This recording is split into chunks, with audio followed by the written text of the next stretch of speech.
Hey everyone, and welcome to Startup Savants. I'm Annaka. And I'm Ethan. If you're a returning listener, welcome back. And if you're new, this podcast is about the stories behind startups, the founders who run them, and the problems they're solving. This episode, we're joined by Marc and Chad, co-founders of Nook, a calendar app giving users better agency over their scheduling that ranked #1 on Product Hunt. We talked about building a culture of trust by being consistent and reliable, and fine-tuning a calendar tool to keep up with what teams and workforces need in a changing work environment without reinventing the wheel. Yeah, and they also talked about the CEO thinking about their role more as a head coach instead of like a boss or a supervisor. Hearing this approach about how they lead their team with this mindset gives a really interesting perspective that I think all founders can benefit from. So I don't want to delay anymore. Let's just jump directly into this conversation with Marc and Chad of Nook. Hey guys, welcome to the show. How's it going? Thanks for having us. It's going great. Yeah, really excited to be here and talk today. Perfect. We're excited too, and this is one of our earlier shows, so I have an inordinate amount of coffee in me right now. But tell us how you started Nook Calendar and the problem it's solving. So Nook started about a year and change ago when we were all part of another startup called Foco, and we were all living into the pandemic. And what ended up happening was we started to see people saying, hey, when should I come into the office? When should I not? And then trying to figure out who was coming in, who was not. And we're like, oh, this is an actual problem that people are having. And then looking at the space, people are going to say, hey, I probably don't need as much space for people to come into the office. So we start to say, hey, maybe there's a market there for hoteling and trying to figure out when your colleagues are coming in. So we kind of built a solution for that. I actually sold it to a few companies. Even the Canadian government started using it, Immigration Canada and stuff. But as we were building that, we started to figure out that the main problem is actually around coordination. And where coordination happens is around calendar. So then we said, you know what, let's build a really better calendar app for people that work in a remote environment. And that's where kind of Nook Calendar came to fruition. But as we were building our calendar app, so we have to note, we did a first pivot to the calendar app. And then as we were building the calendar app, we noticed a much bigger opportunity where people are using so many different applications and they're kind of live with a scattered brain. That they're trying to figure out what's the important information, what are my to-dos, and so we're actually pivoting yet again because of this bigger opportunity, and this product is still not out. It's going to be out in the fall, and super excited about what we're working on right now. Yeah, it's been a really interesting journey, and I think the one thing that makes the team special is how eyes open we are to the opportunities and not being fearful to change direction as needed. The team has remained the same throughout, which has been really good. And it's a team that's worked together before, which again is amazingly special to have those relationships. And yeah, we're excited. I think we're onto something now. It took maybe a few turns along the road to get there, but this time as the foundation and calendar elements still come into play. So we've learned a lot. And I think we're getting to the root of the problem with all this chaos and lack of clarity is a really big thing when you're either stuck alone in your basement or on Zoom calls all day. Yeah, exactly. Can you tell us a little bit more about this pivot? Maybe what inspired it? It started with us feeling the pain even more. So, as a small team, we started to see that we were trying to keep track of what we needed to focus on and what we needed to work and our to-dos and all that stuff. And everything was spread everywhere. And then as we were getting feedback from users as well, they start to indicate very similar trends, users of our calendar app.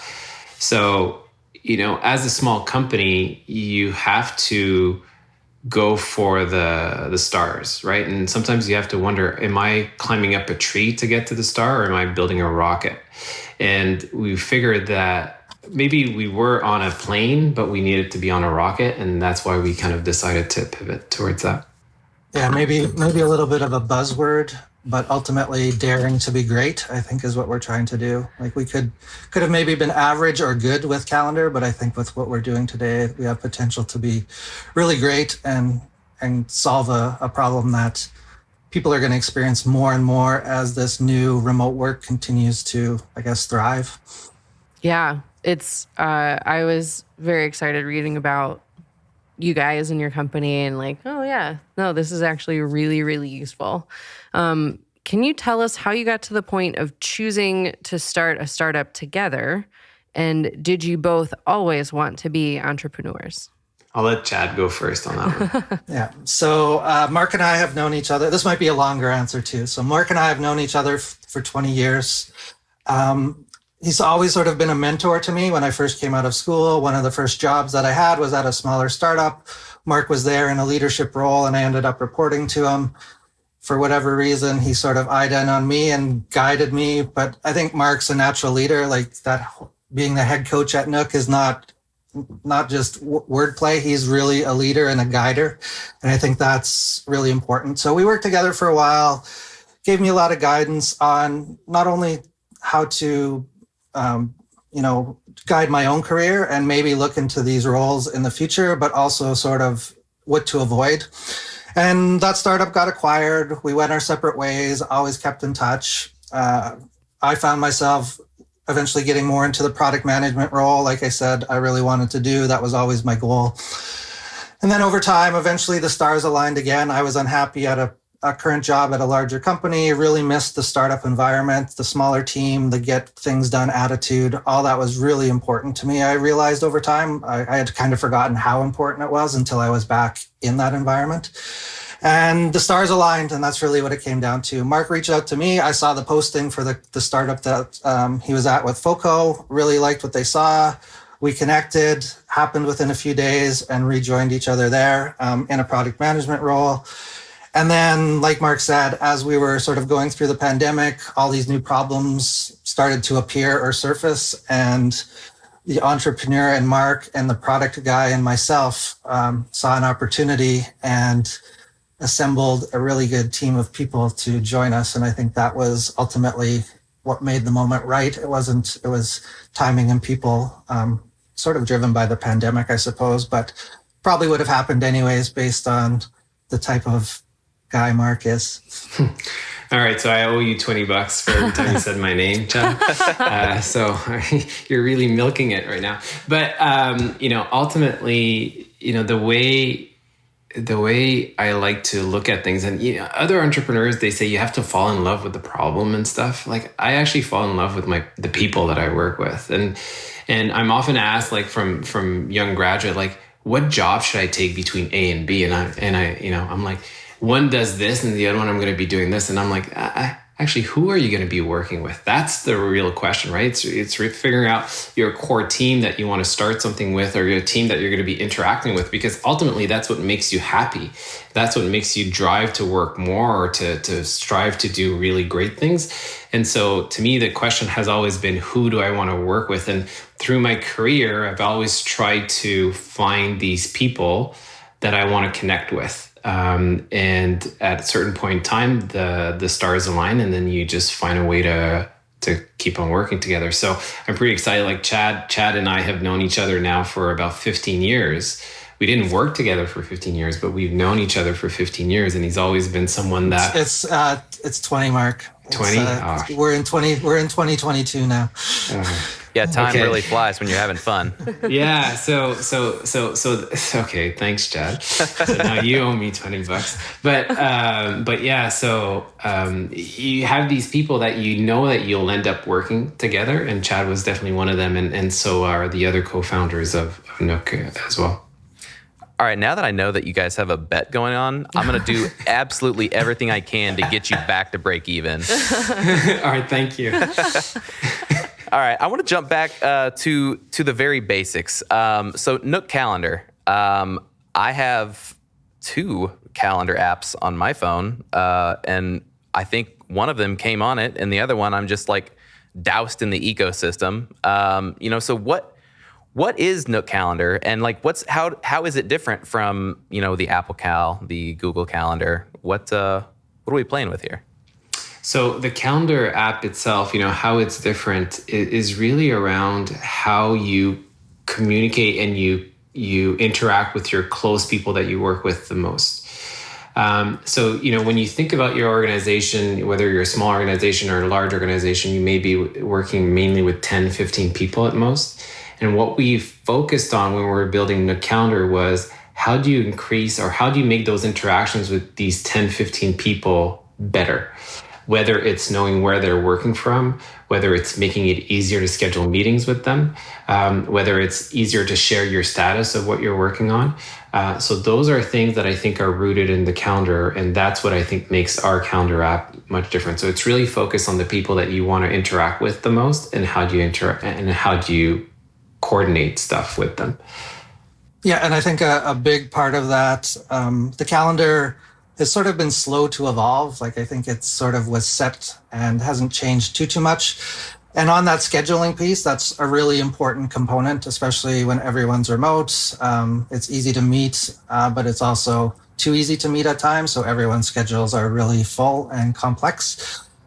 So one piece that we did add that we think was sort of a table stakes item now for the calendar is this whole concept of the scheduling page, so that you can publish that to external people. They know when you're available, are able to book your time, see your calendar. And we incorporated that directly into the calendar application as opposed to being a sidecar or an additional subscription service to the calendar, because we think it's evolved to the point where the calendar needs that by default. Yeah, we schedule so many things every single day with coworkers, people outside of the company. I have all of my personal things, on my one calendar, so I can see everything. So yeah, you're absolutely right that scheduling is a massive part of a calendar product. So let's get into product market fit. And I know that you said that you're doing another pivot here in the very near future, and I feel like this, what it seems like from our research was that this product has kind of come from a series of pivots, moving from one success to maybe a stronger success. So the first question, and maybe it's already been answered, but do you feel like you've landed on true product market fit?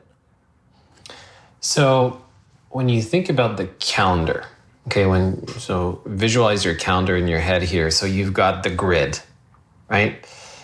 Everybody expects very similar things from the grid. So there's a little bit of innovation that you can do on the grid component of it, but not that much, because ultimately you've got your 5 or 7 days and maybe you want to see it in one day, and you got the blocks that overlay on each other, and you can make them all look prettier, but you're not going to innovate that much. There's a little bit of room of innovation, but it's not going to be something that people are going to say, this has changed my life. So when you think about where we decided that we wanted to focus on is really the other side of the calendar, which is, what is my next meeting? How can I be more prepared for that meeting? What are my to-dos that I need to work on? What are notes that I may have taken in previous meetings that I need to have access to? So those are the areas that, to me, there's a lot of innovation that can be done because nobody has touched that. So when we start to work on those areas of innovation, we said, hey, listen, maybe we shouldn't focus on the grid. People are ingrained into using their Google Calendar or their Teams calendar or whatever they're using. So let's not change that behavior. Let's not have them stop using that and move into another app. How can we make this area of innovation a lot more integrated into their workflow that they're using every day? So that's where our focus and our pivot has been, where we're going to focus a lot on those other areas of innovation as opposed to focusing on the grid. Now, when it comes to product market fit itself, we're still early and we're still out of the gate. I wouldn't say that we've achieved it yet. I think we're still getting feedback from our users. We're still going to be iterating. We're still going to be improving it. So we still have ways to go to that. And how do we know whether we got product market fit? To me, it's all about the metrics. Are people opening the app every single day? Are they using? Are they, it's all the usage metrics that you may want to get. What's the retention rate and stuff like that? So those are the things that we bank for when we're looking at product market fit. Can you go a little deeper on those metrics? You preempted my next question, so I really want to dig in on this. Is it always metrics for most businesses, or is it metrics based specifically for Nook Calendar? I mean, what are the other canaries in the coal mine that say, hey, we may be real close to product market fit here? Yeah, so there is the usage metrics, right? So how many times are you using the app? Are you booking meetings? Are you doing all those things? Like, and every app will have their own little active metrics that they need to follow. But I think there's also another metric that people often forget is how naturally is your user base growing without having to invest from a marketing standpoint.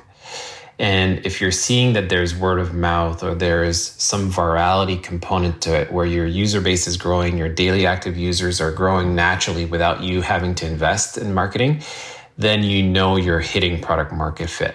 If it's just staying stable, staying stable is actually not bad, but if it starts dwindling down without some marketing push or AdWords and so on, then you haven't necessarily hit your product market fit. So to me, you've hit it once you start seeing a natural pull for your user base to start increasing.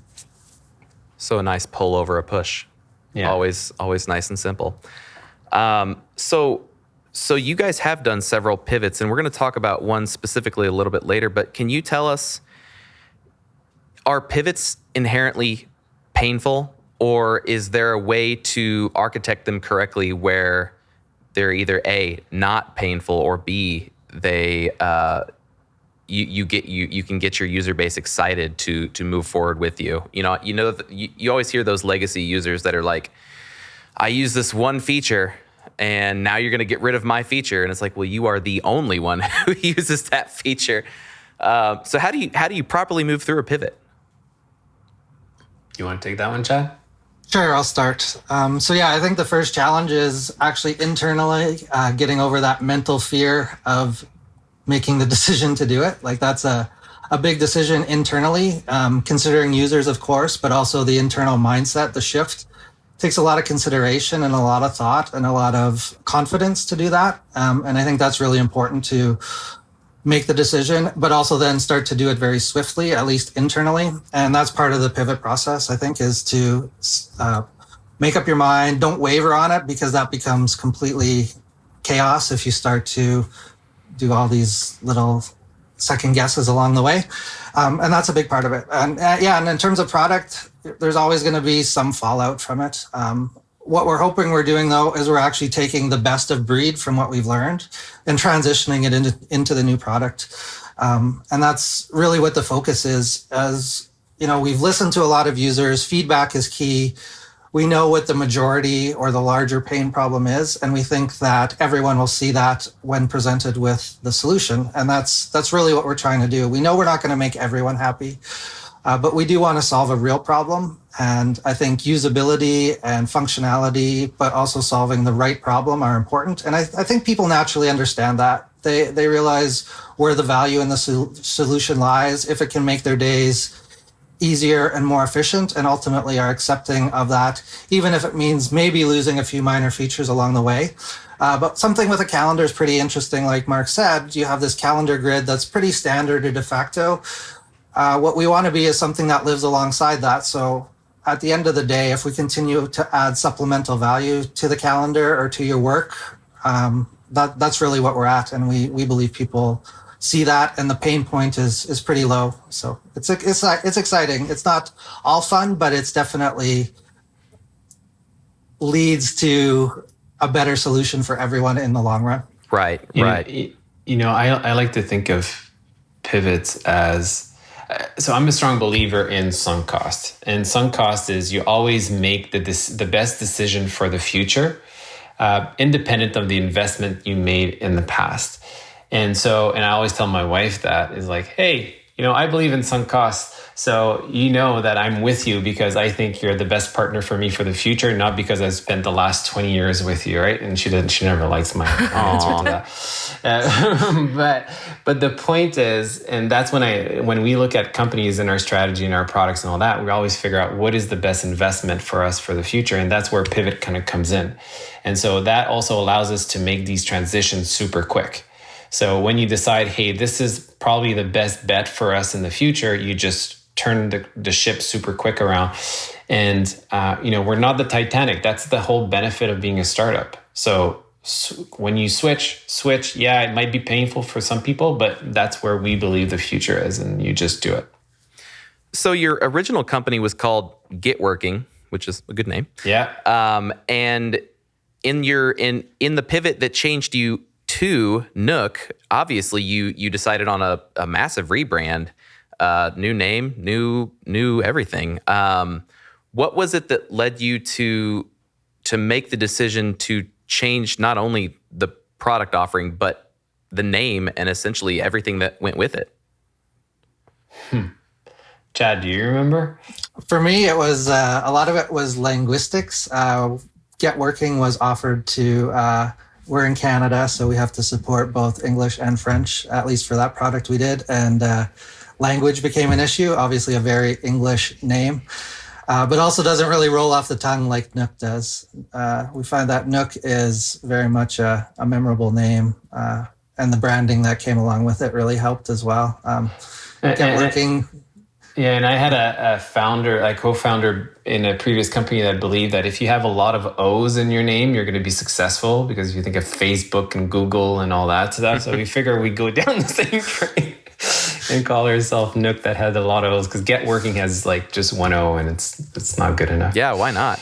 So so I don't want to go super deeply into it, but can you tell us what that very original product did, and what's kind of changed into what you're doing now, or what you may be rolling out here very soon? The original product has nothing to do with what we're doing now. Love it. The original product was really about, hey, I'm coming into the office. I need to book and say that, let's say there's only 100 spaces that I can come into the office because there's only 100 desks. Let me reserve one space. And then if you were at number 101, you couldn't reserve it anymore. That was Get Working. What we're working right now is on the problem of dealing with all the information that you have across all of your apps, and your to-dos are across everything. And so they need to be centralized. And then we're also adding context. Anyways, very different problem set, very different users, very different everything, just because we believe that there's a much bigger opportunity there with that one. Very cool. Now I'm going to go off the rails a little bit.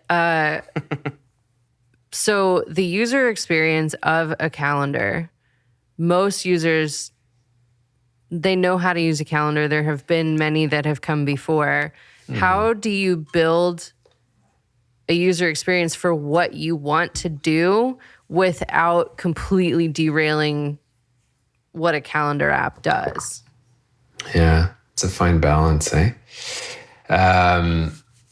One is you have to understand what is the core that people are looking for, and where do you want to innovate? And that's where you spend your time on the innovation part of it. So, it's not true that you're going to reinvent the entire calendar. And so, like I said earlier on, you've got the grid. Not much innovation will happen there. Like, look at it in 20 years, it's going to probably look very similar, right? But there's a lot of things around that. What's the information in the calendar event? Can a lot of information could be put there? Is there more interactions that can be done? Can you share more statuses with colleagues and stuff, collaboration, things like that? Those are more hidden things where you can innovate quite a bit.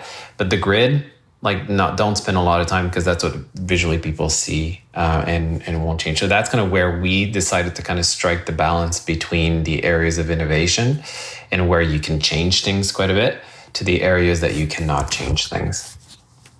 Yeah, and I think one way to look at it is just the UI component of the user experience, but there's also the data that lies within, and being able to connect valuable things together to give a better overall experience becomes really important as well. And I think, like Marc said, those are the areas for innovation. There's certain parts that are just too familiar, too standard, and quite honestly probably work well, but there's always room for improvement on some of those surrounding areas, just to make the process of using a calendar more efficient, more clear, because it's really about time management. And that's a very important thing for everyone. And calendar sort of sits at the center maybe of that, with a few other core apps. Yeah, I honestly don't feel like I used my calendar I didn't use it a ton before the pandemic. And then the pandemic happened, and it's like, okay, you have to get on calls with 12 people a day. Now you can't keep it in your head anymore, can you? And I'm like, nope, can't. No. And not all those calls are equal. Like you'll have internal calls and you'll have external calls and you'll have calls that you can't like reschedule. And it's like, and so how do you manage even that, right? And so it becomes really complicated. Yeah. And the priority of those. Yep. And my color coding system just isn't gonna do it after some time. It's not gonna hold it together. Yeah. All right. So let's talk about Product Hunt, because y'all were not just on Product Hunt. You were the #1 product of the day. How did you make that happen? So kudos goes to our go-to-market team. They really put a lot of effort and planned it very well from the onset. So a few areas that they focused on. One was building a little bit of a following before, so that we had people that knew what we were doing, ready to support us. We had a product that people liked. So that was really important, getting them to say, yeah, they're willing to come out the day that we launched to support us. There was also making sure that we had a good hunter to help us push the product out. And then also all the collateral around it, the videos, the product demos, all that stuff. And then on the day of, a whole lot of hustle, rounding all our contacts and all our people that we knew, friends, families, ex-colleagues, everybody. We reach out to people we haven't talked to in 15 years to give us support for that Product Hunt launch. So again, big kudos to our go-to-market team, led by Sanj on our team to make that happen. Perfect. So it's getting people in the right places and having like a backing there. Yeah, and it's actually been a question that, after we were product of the day, a lot of people asked, like, how do you do it? And we did put a post up on the blog about it just to sort of give a little bit of insight into our playbook that Marc just highlights. So if anyone wants to review, they should go check it out, because it is a interesting experience if you've never done it before, but super valuable. Like it's nice to get a good audience, be able to talk about your product, interact with people, and if you're lucky a little and work hard, I guess, or hustle, maybe more than luck, success can come from it. Yeah, the hustle. And my next question was, what are your top tips? So we'll definitely, I think y'all have gone into that quite well, but what is a hunter? Hunter is someone that's willing to post your product the day that you're launching, and they typically have a following already. So when they say, hey, here's a product that I'm promoting to launch, then their followers are all notified and they know about it, and that kind of helps start the ball rolling. It's like pushing a ball down the hill, a snowball down the hill. You want it to get bigger, so it kind of starts your ball a bit bigger than starting small. Did it pay off in the way that you thought it would? Mm-hmm. It did. I think it gave us users, which is fundamentally what you're looking for, and users that have opinions that will give you feedback on your product, which is exactly what we wanted for. Second, I think it gives you credibility for your product, right? So if you can get product of the day or product of the week or month or whatever, I think it gives you credibility that, it's not just you kind of saying this is the really good product, that there's a community behind it. So yeah, I think it was totally worth it. Sweet. All right, let's jump into everyone's favorite topic, money. So how does Nook Calendar make money? Right now, we don't. Hey. Quite simply, we don't. And simple being is that we're so early, we're still trying to get to our product market fit. We're trying to get a product that people are going to love and talk about to their friends. We know how we want to monetize it, which is going to be the freemium model. Basic product is free. And then if you want some additional capabilities, you pay for that. And then from there's also an enterprise version if you want to start administrating for a bunch of people. But we're not even focused on that yet. We're trying to build a product that solves the critical problem that we're trying to solve.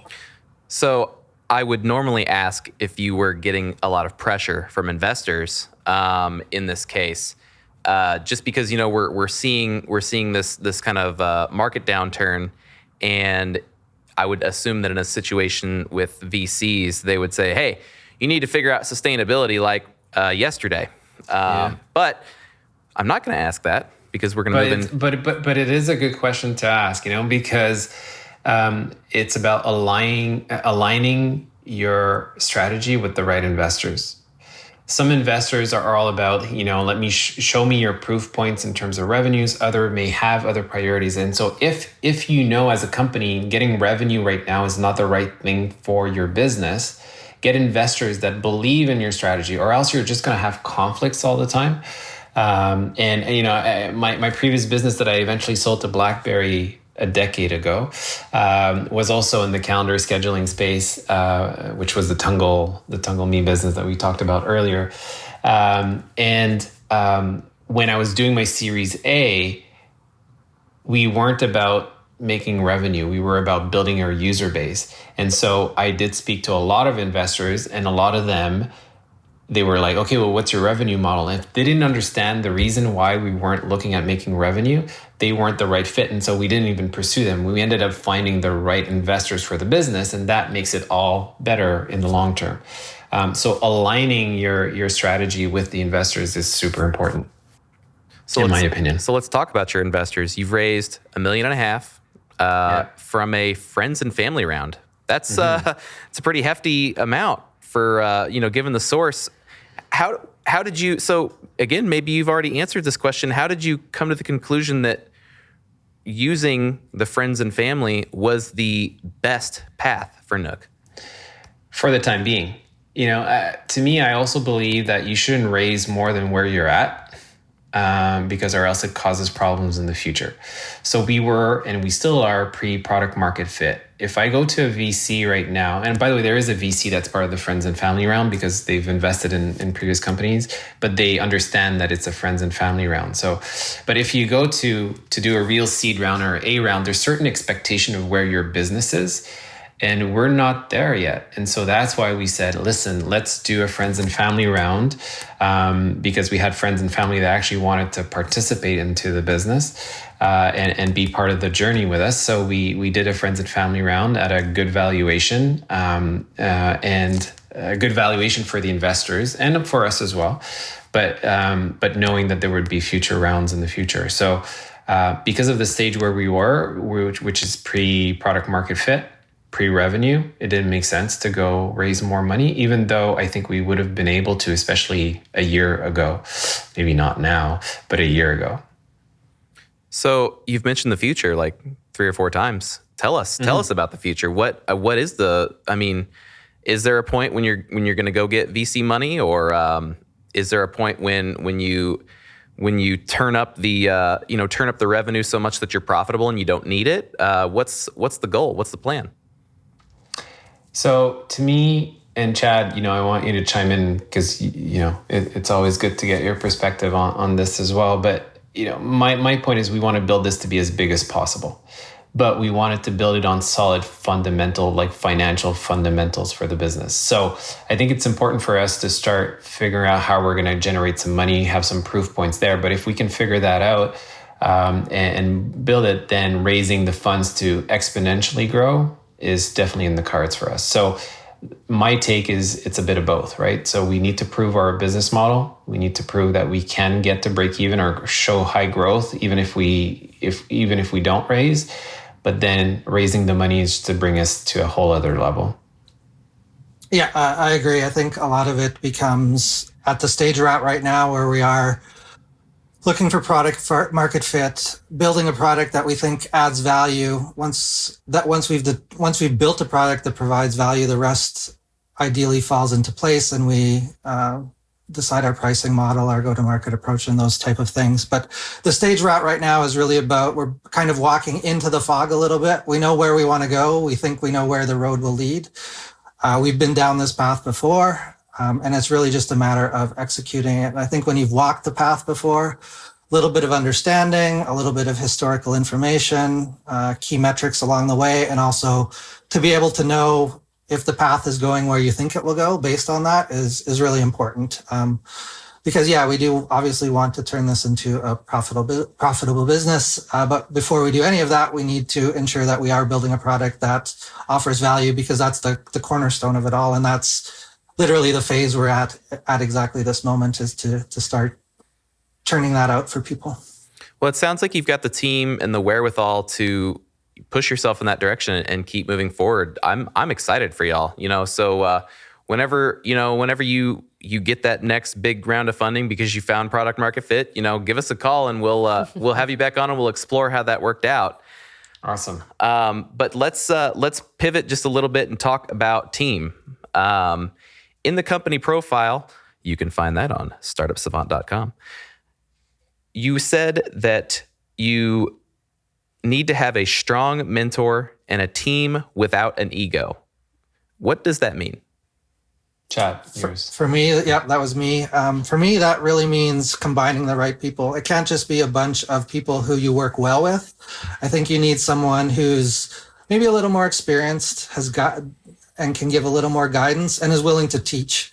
Like, no one wants to be told what to do. That's not a startup attitude whatsoever. You're putting a bunch of doers in a room. Everyone still wants to do. And I think that's the important thing. But you do need a little bit of guidance, and finding that right person to deal with all these opinionated, strong-minded, passionate people is really important. And I think that's where the mentorship comes into its mentorship/leadership. And that's really makes the difference to keep everyone rowing in the same direction, because I think because a startup can move so fast, everything happens quickly, all these great ideas, being focused and keeping that direction is really important. And having someone has the ability or the mindset to manage that, but also the experience to help ensure that the path is right is critical. You can put all the right people together and the good things may happen eventually, but if you're able to put someone there who can keep all those people focused, you'll probably get there a little bit faster.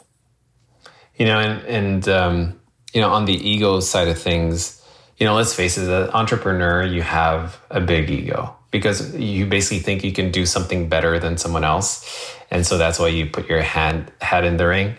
And so I like to think about, how do you deal with ego when you actually have a big one? And so I love the saying that Ryan on our team, one of the co-founders, has, which is we have strong convictions that are loosely held. Mm-hmm.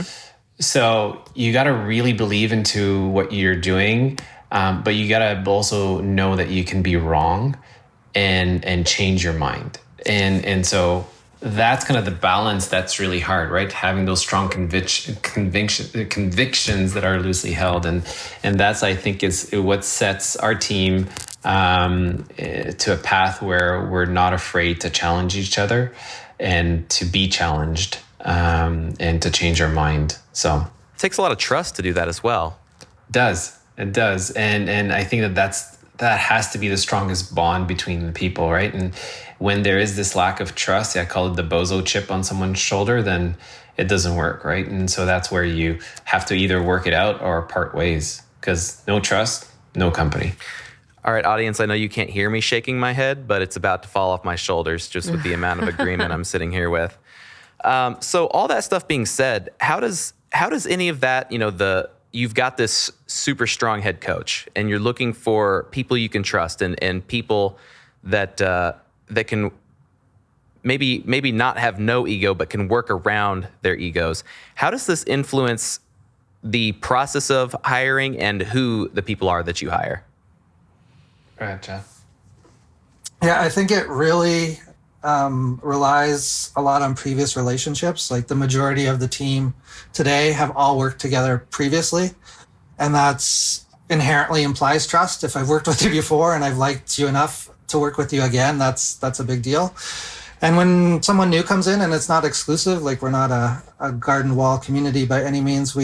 It's really about finding the people who fit that model, have the attitude, maybe have done a startup before, so they know what's involved, to understand the effort, the passion. And I think that's a big part of it is really passion and drive.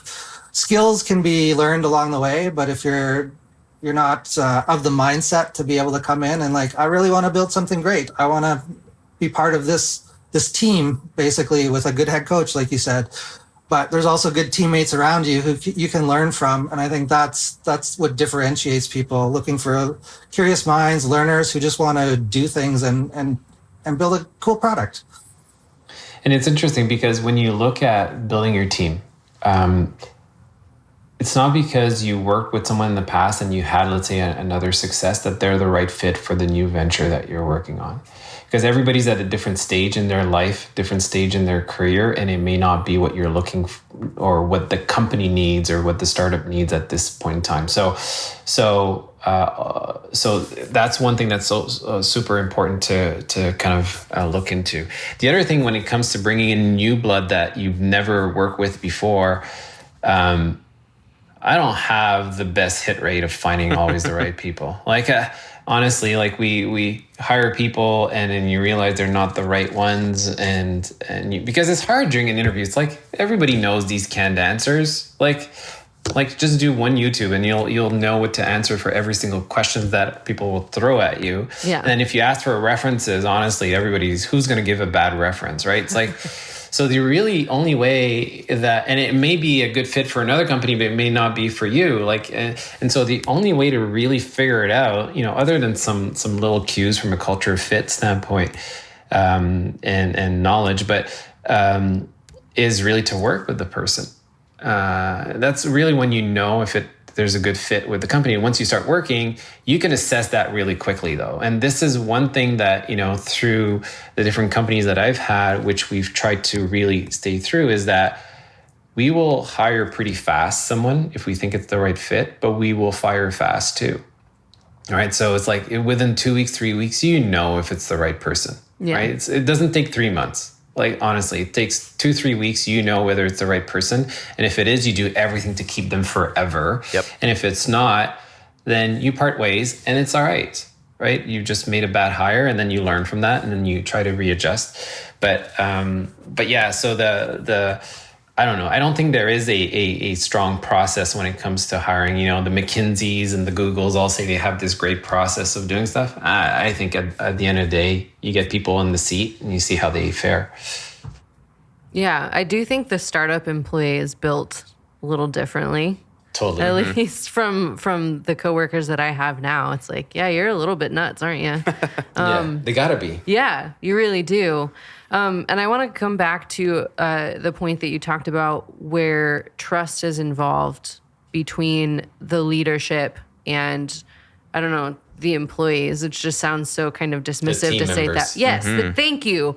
I was like, I'm looking for something that doesn't sound so like peons down here. Yeah. How do you repair that relationship when and if trust gets broken? And especially in a remote world, it's harder, right? Yeah. I think that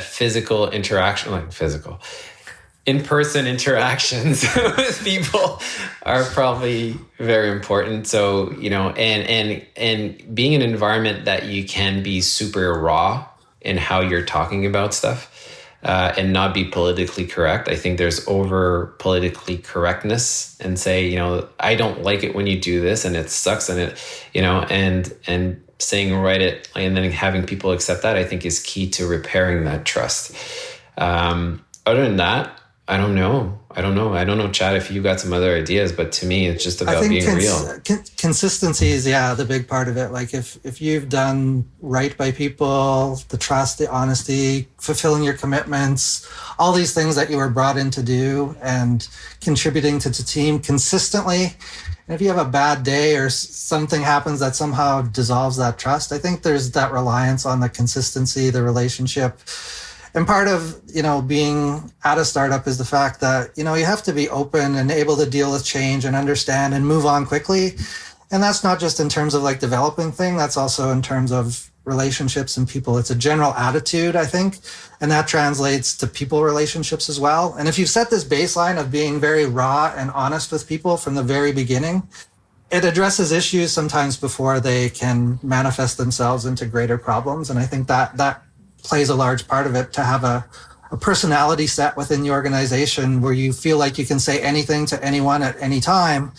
It means that things don't sort of sit under the surface and fester, and hopefully involves avoiding some of those larger problems of trust or lack of trust that can manifest over time.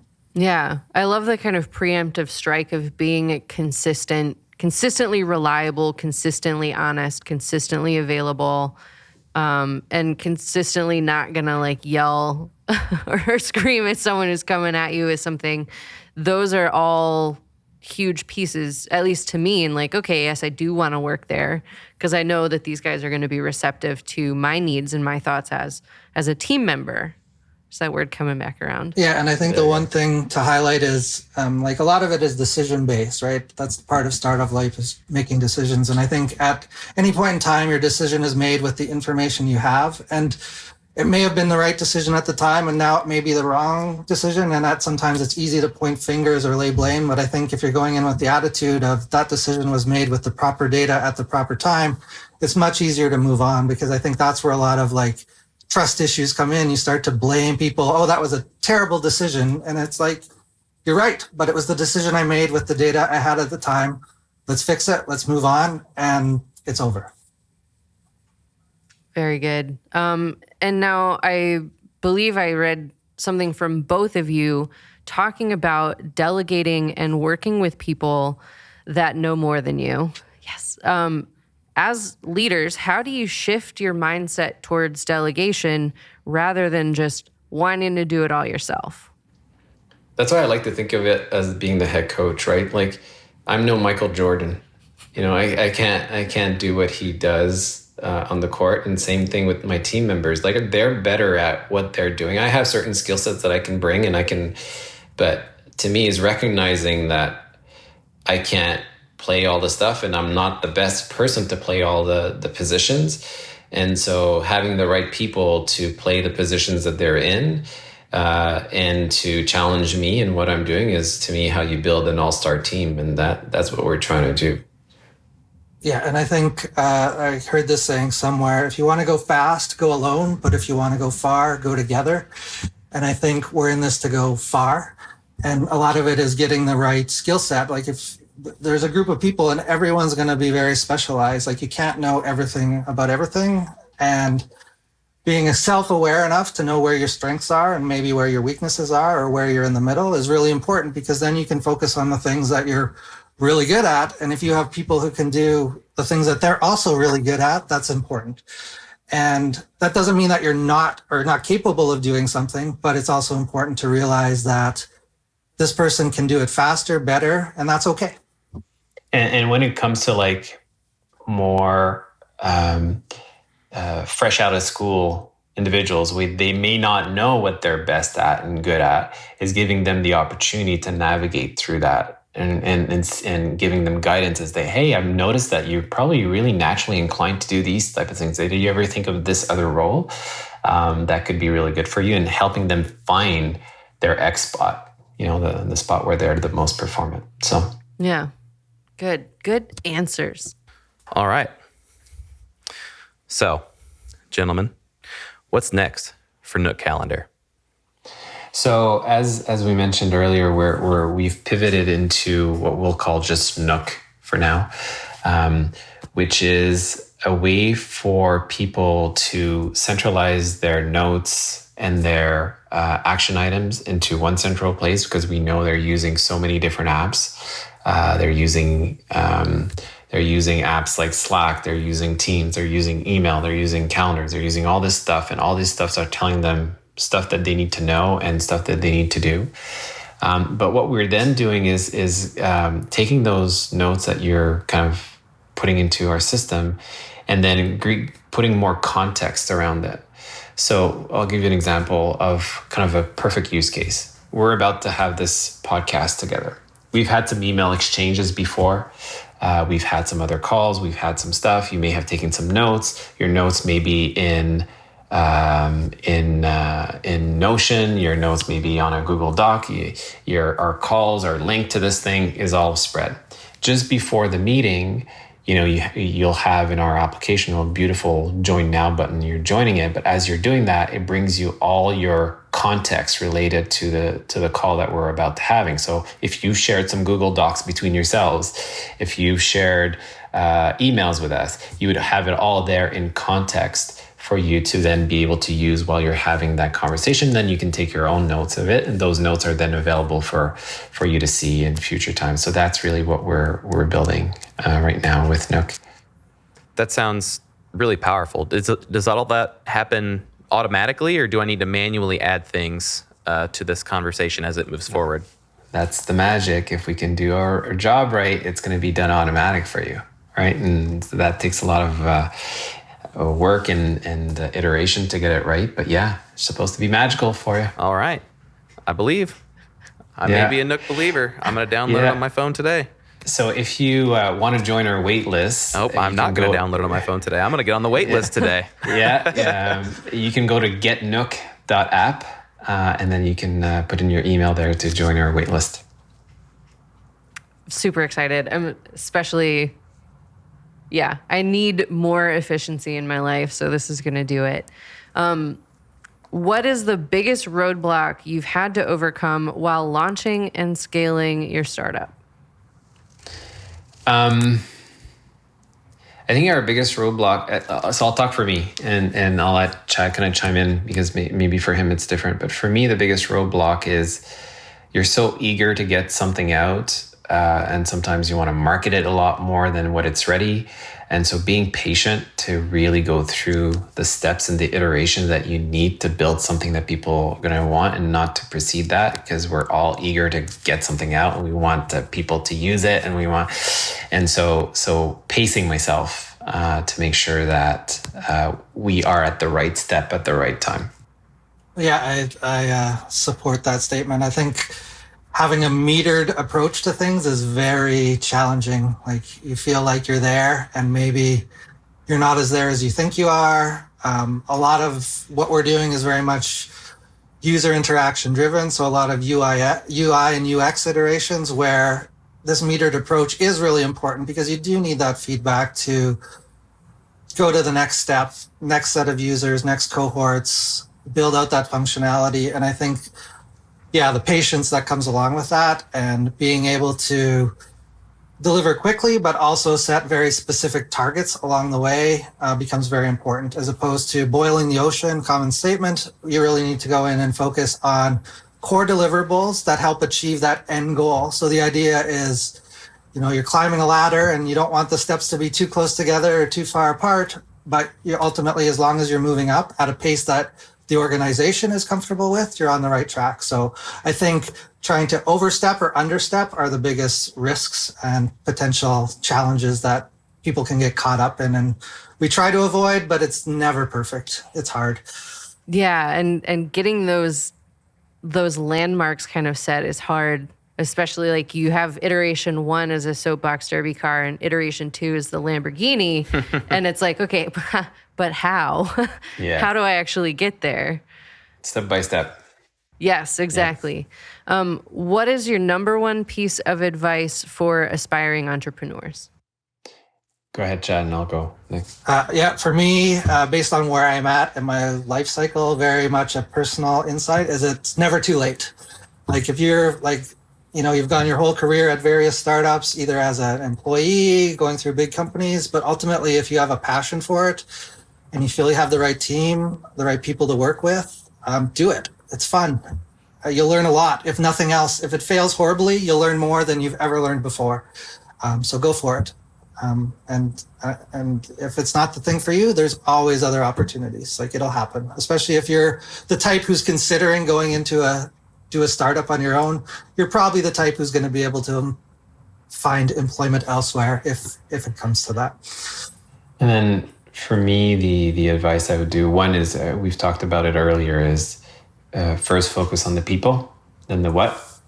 But once you figure that out, is you're running a marathon and not a sprint.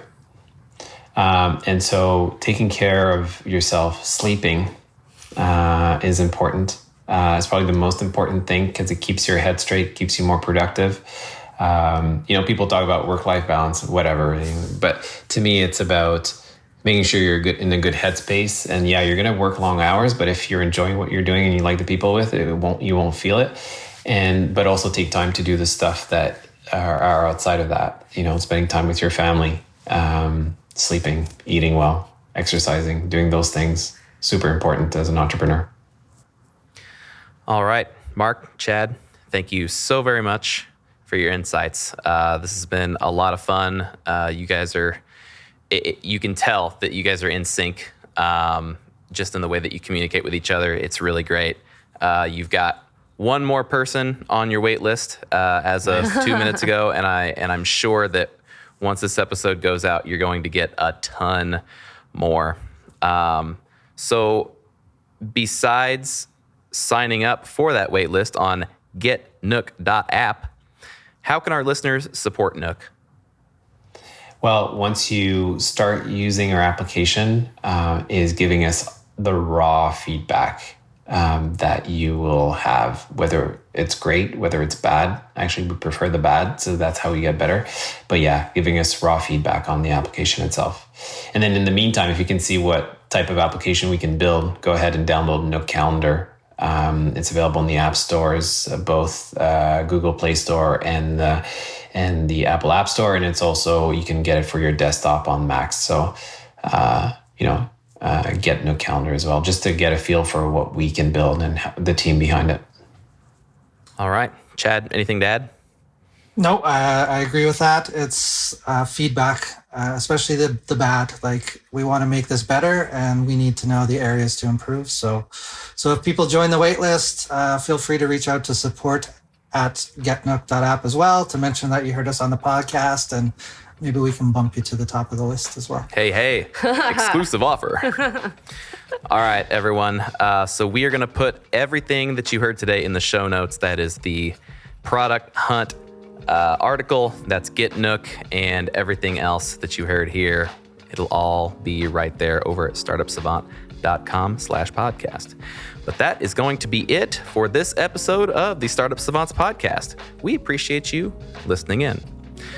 All right, listeners, time to stoke that fire again. We've got to feed that insatiable beast known only as the algorithm. And you, dear listener, you hold the key to the snacks closet.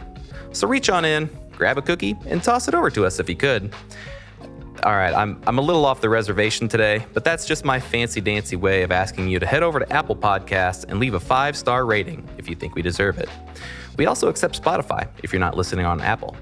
And as an added bonus, if you feel so inclined, you can imagine us, you and me, sharing a hearty handshake as a thank you for your service. For tools, guides, videos, startup stories, and so much more, head over to truic.com. That's truic.com, TRUIC.com. See you, folks. Bye.